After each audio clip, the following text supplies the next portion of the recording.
Hello, my name is Brandon. I'm with Mystic Eye Studios, and I'm creating a voxel game slash voxel engine built on top of Unity.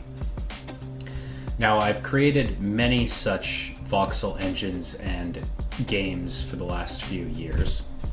None have been released, but I have learned a lot in the process, so I'd like to share some of my knowledge that I've acquired through trial and error. I've got Unity loaded up here, and I'm going to take some liberties and assume that you know how to, the basics of C#, know how to get Unity, get a debugger going, an editor of your choice. If you don't, I highly recommend you start on a slightly lower scale project. Voxel engines are kind of complex, requiring at least intermediate level skill in coding, and it isn't a good idea to jump into one of those right away. That being said, you should do as you please regardless, so just a word of advice. So I've got Unity loaded up here. I created some scripts to help me kind of illustrate these points. So in a game, the entire world is rendered in triangles. So you kind of have to look at the world in terms of triangles to get started. So ignore the errors in the console. If we create some positions here, so for example, we've got position 0 here being at 000, position 1 being 001, position 2 being 100. These are, if you look at the x-axis here as your forward position, the z is your left and right, and y being up and down. This will be important later for more complex parts of the game, so whatever axes you choose to be whichever direction, be consistent with it. Now, if I create a triangle, and I use the vertex 0, 1, and 2,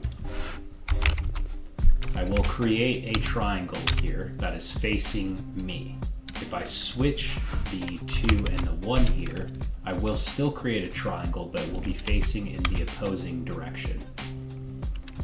There's a lot of nuances with this that can get kind of confusing, but basically when you're creating your cube, everything should kind of line up, and there should be some mathematics behind it that back up that you're doing it correctly.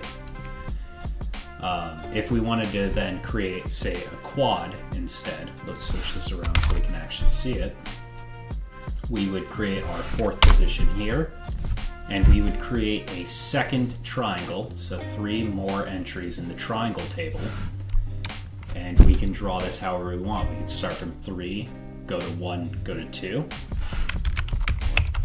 Each one of these will give us a different result. If we flip to the other side here, we can see that the triangle is rendered the opposite direction that we want. Triangles render in the direction of clockwise to the observer. So we can render 1, 3, 2. To fix that, we can also do 3, 2, 1. And we can also do 2, 1, and 3. Now, this will change your UV mapping, which is a concept for a later time, but it doesn't really matter how you do this. If you get the basic triangle built, we can go from there.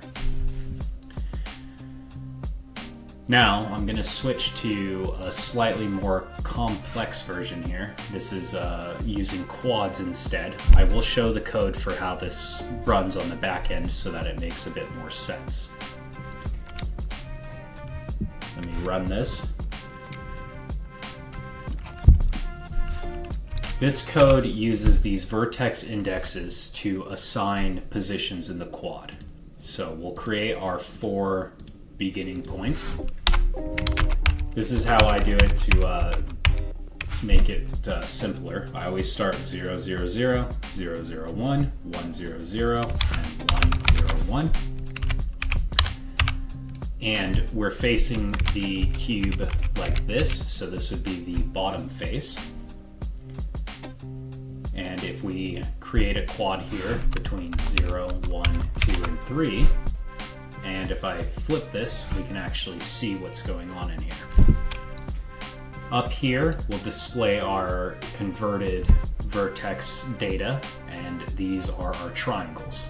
So we have 4 vertexes and 2 triangles composed of that. A quad is based as such. 4 vertexes, 2 triangles. Now, our first problem here is that this image is not facing the correct direction. And I have a way to fix that with my own specific way that I make these, and I call it the Z rule. So we pick the face we want it to start on, in this case 0. So we're going to rotate this 2 over here, and we're going to start 0. So we'll go 0, 3, and then we're going to make a Z. Oh, my bad. Let's try that again. 1, 3, and then we're going to go to 0 and 2. So we will basically tell the map to start here.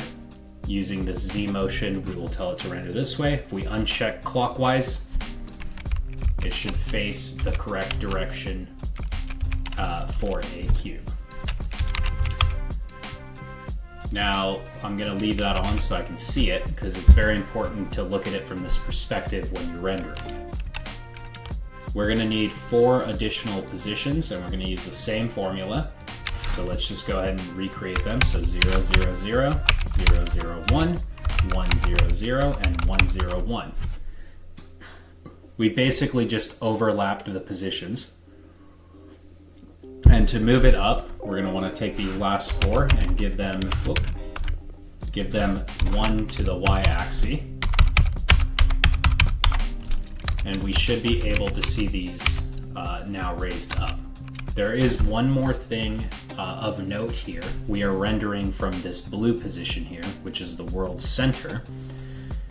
If you're going to do ray casting in the future to determine which voxel you are hitting, you're going to want something more consistent with, say, minus 0.5,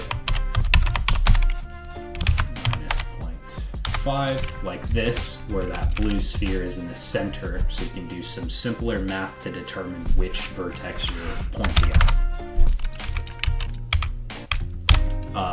All will be explained later, but for now, I just wanted to explain what these are on the side. These are for more complex voxel grids, different sizes, like quarter grids, and different starter positions for later on in the chunks. So, now that we have our first quad, we'll create our second one here, which we'll need to decide. We'll start with the right one. This is how I do it. Go right, then left, back, then forward, then top. So we need to connect 0, 2, 4, and 6, and if we do it just like that, we will create one, but it isn't facing the right direction. And we want all these clockwises to be checked so that when we turn them off, the cube faces the correct way, and we don't have to do any crazy math with the triangles or any crazy math with the UV. So to do that, we'll pick the corner to start. So 2, we'll go to 6, 0, and 4. And like that, now it's facing the correct direction up. We'll create another one for the left face. Do the same thing, put ourselves in this perspective to look. 1, 5, 3, and 7. If we take a second to look back here and take a look, these are our vertexes and our triangles. Again, we're going to have 4 vertexes per quad, 2 triangles for each one. So we have 12 right now, and we have 6 triangles for those. Now the back face, we're going to go 3, 7, 2, and 6. Like so. Then we'll switch our perspective over here. It's going to go 0, 4, 1, 5.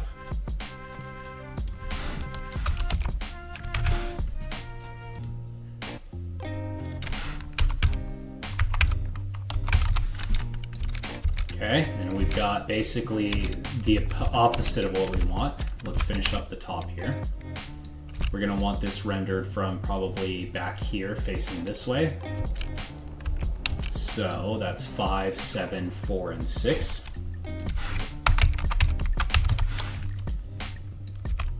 And we didn't quite get it right because it is flipped the wrong way. So let's try from this way. 6, 4, 7, 5. Okay. Let's try 5, 4, 7, 6.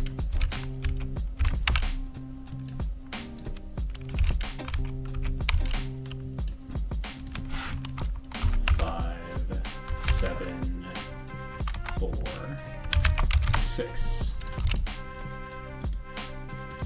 Okay, so that one is inverted, and we can figure that out later. But if we untoggle these clockwise checks here,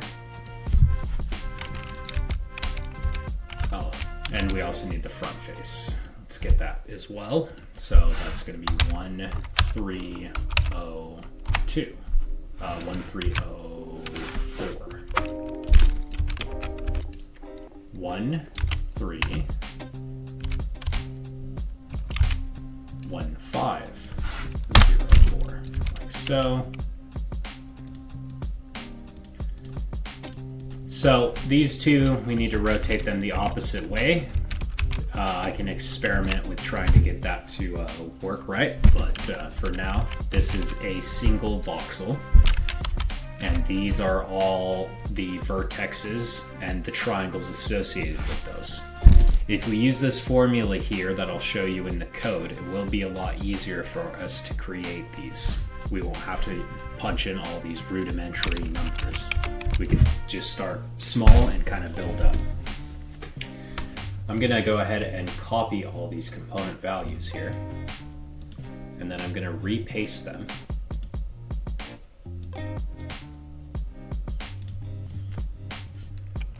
So that they're still in there after I've been done messing with it. And we can experiment with moving this around. So if we look on our data sheet here, we've got everything's either 0 or 1, which is good. So that means it'll be very simple for us to put this together. If we shift everything by 0.5 though, and we do that on all axes, we're going to see another pattern. It will be between 0.5 negative and positive 0.5, but they will be the same values. So everything will be basically the same, even if we scale the grid down.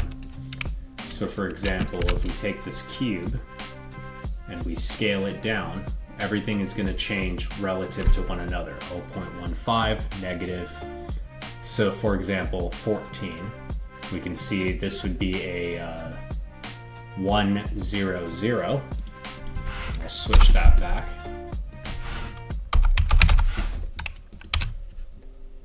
One, 0, 0.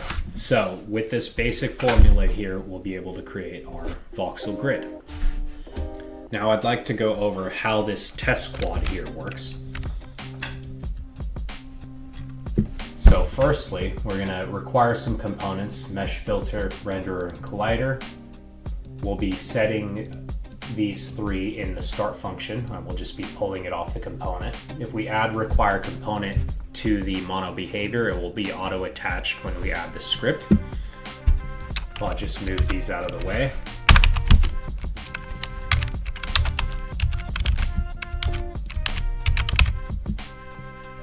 Let that recompile here.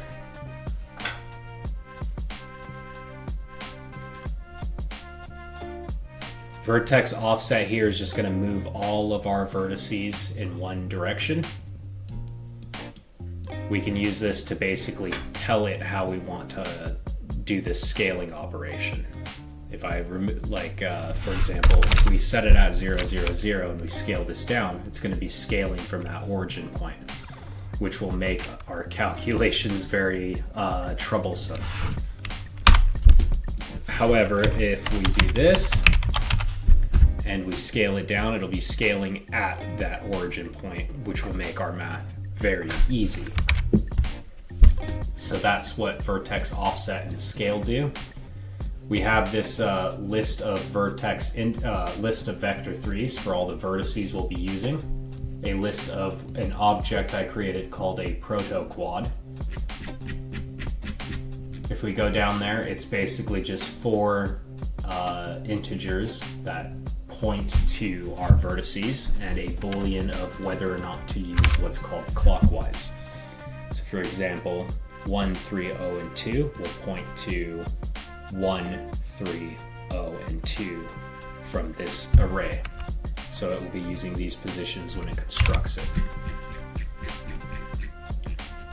In the update function, we're basically going to call getMesh and set it to the filter and the collider, and that's it. There's some debugging in here in case there's an error. This is not the cleanest code I've ever written. GetMesh we'll save for the end. It's a bit more complicated. And then we have some gizmo drawing. We're going to draw all the positions, and we're going to set a label slightly offset so we can see it. We're going to get that mesh, and then we're going to output all the vertices and the triangles within it. That's what this is.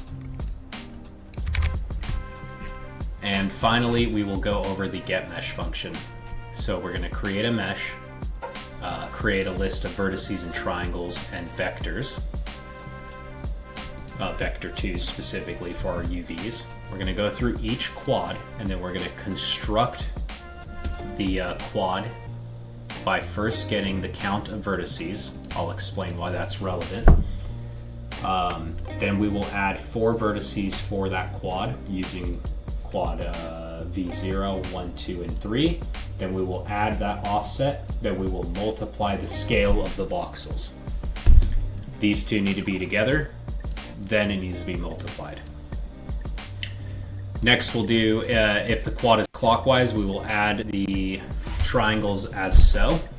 Since it's a quad, it is composed of 2 triangles. So this is 0, 1, 2, 3, 2, 1, or alternatively, we just switch the last 2. So instead of 0, 1, 2, it's 0, 2, 1, and 3, 2, 1, it's 3, 1, 2. By doing this rotation, we basically go from clockwise to counterclockwise, which signals the graphical system to render the face in a different direction. So if it's clockwise while I'm looking at it, from my perspective, it will render the face. If it isn't, it will not. Finally are our UVs. This is the simplest way to do it. If you do it like this and you get them all lined up correctly, 0, 0, 0, 1, 1, 0, and 1, 1. How this works is each vector is set, or vertex is set to a position on the image. So position 0, 0 will be our top left, I believe, position of the image, while 1, 1 will be our bottom right. We can manipulate these for texture atlases. We can move them around. Say if we set these 2 positions here to somewhere on the image, these 2 positions to somewhere else, we can basically create our own kind of cropping tool to wrap it onto the mesh. Then we'll set the mesh's vertices and triangles and UVs, then return the mesh. After being returned, it will be set to the Unity components, and we will have one voxel. So that's my beginning tutorial here, kind of the preliminaries of how voxels work. I want to recap real quick. They start as triangles. Everything in the game is triangles. We don't really need them right now unless you want more complex shapes such as pyramids. But since it's just blocks right now, we just want to work with quads. Let me switch this over here. We can see our triangles and how they're formed. And that's it. And in the next video, I'm going to be going over how we take all this information here and all this stuff from over here, and we actually make voxels. And then from there, we will be creating a chunk, and we will slowly build up to a fully fledged engine that can support lots of different things. So that's it. Thank you for watching.